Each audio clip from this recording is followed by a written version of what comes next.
मी सोबत राहा पुन्हा एकदा राहुल कुलकर्णी यांच्याकडे जाऊयात। राहुल, विलेपार्लेच्या मतदान केंद्राच्या बाहेर आहेत। विलेपार्ले राहुल यासाठी सुद्धा खास आहे कारण विनोद तावडे या ठिकाणी मतदान करण्यासाठी पोहोचतील।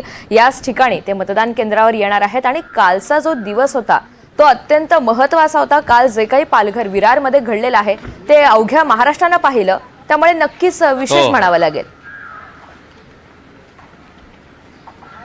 अर्थातच आणि विनोद तावडे यांच्याबरोबर भारतीय शिवसेनेचे महत्त्वाचे नेते इथे मतदानासाठी येणार आहेत। परंतु मला जे सांगायचं होतं ते हे आहे, 7:23 झालेत आणि रांग संपली आहे। अर्थात हे असं होईल असं म्हणायचं। ज्योतिंद्र, थोडंसं मागे जा तुम्ही। ही रांग जिथे आत्ता काही मिनिटापूर्वी ही रांग होती ना, हेच आव्हान असणार आहे मुंबईमधलं की ह्या ठिकाणी आता मी एकटाच उभा आहे, मतदान करून लोक परत चाललेले आहेत। अर्थात असंच दृश्य असेल असं मला अजिबात म्हणायचं नाहीये। मताचा टक्का वाढेल, परंतु काही मिनिटापूर्वीची जी रांग होती ह्या साठे कॉलेजच्या महाविद्यालयाच्या बाहेरची ती लगेच संपली आणि हेच आव्हान हे लोकसभेला किती परिणाम करून गेलं।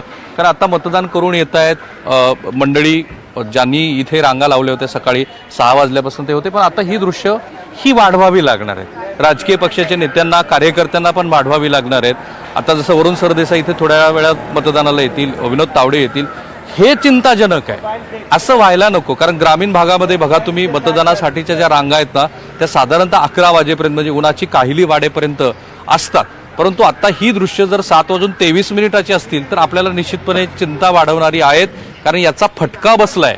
कुलाब्यामध्ये फक्त 46% मतदान झालेलं आहे आणि आता जेव्हा मी माझ्या डाव्या हाताची अख्खी रिकामी रांग दाखवतो तेव्हा या गोष्टीचा, आणि मगाशी एक मतदार म्हणाल्या सुद्धा की हे कर्तव्य आहे वगैरे, इथपर्यंत ठीक आहे। आता कायदाच करून घेण्याची गरज आहे का? अगदीच फार नकारात्मक न बोलता आपण असं म्हणू की जे चांगले प्रयत्न यावेळेला निवडणूक आयोगाने केलेले आहेत त्याचे दृश्य स्वरूपात परिणाम दिसतील। जशी रांग आता दिसली आणि मतदानाचा टक्का वाढेल। महाराष्ट्रामध्ये महानगरातल्या मतदानाचा टक्का वाढत नाहीये, तो गेल्या अनेक निवडणुकांमध्ये हळूहळू घसरत चालला आहे। हे लक्षात आल्यानंतर खूप प्रयत्न केलेत आणि ते प्रयत्न दृश्य स्वरूपामध्ये दिसायला हवेत। सध्या पहिल्या 6 वाजता आलेल्या मतदारांनी आपलं मतदान केलेलं आहे, परंतु आता रांग नाहीये आणि ही चिंताजनक बाब आहे। आय होप आपण आशा करू की मतदानाचा टक्का वाढेल। राहुल, आणि हा अत्यंत चिंताजनक मुद्दा आहे कारण टक्केवारी वाढवण्यासाठी निवडणूक आयोगानं सुद्धा प्रचंड जाहिराती केल्या, घरोघरी जाऊन आवाहन सुद्धा केलेलं आहे। सोशल मीडियाचा अत्यंत प्रभावशाली असा वापर सुद्धा करण्यात आला। मात्र आता हे सर्व काही हातात आहे ते नागरिकांच्या, मतदारांच्या। तुम्ही सोबत राहा, पण पुण्यातली स्थिती जाणून घेऊयात।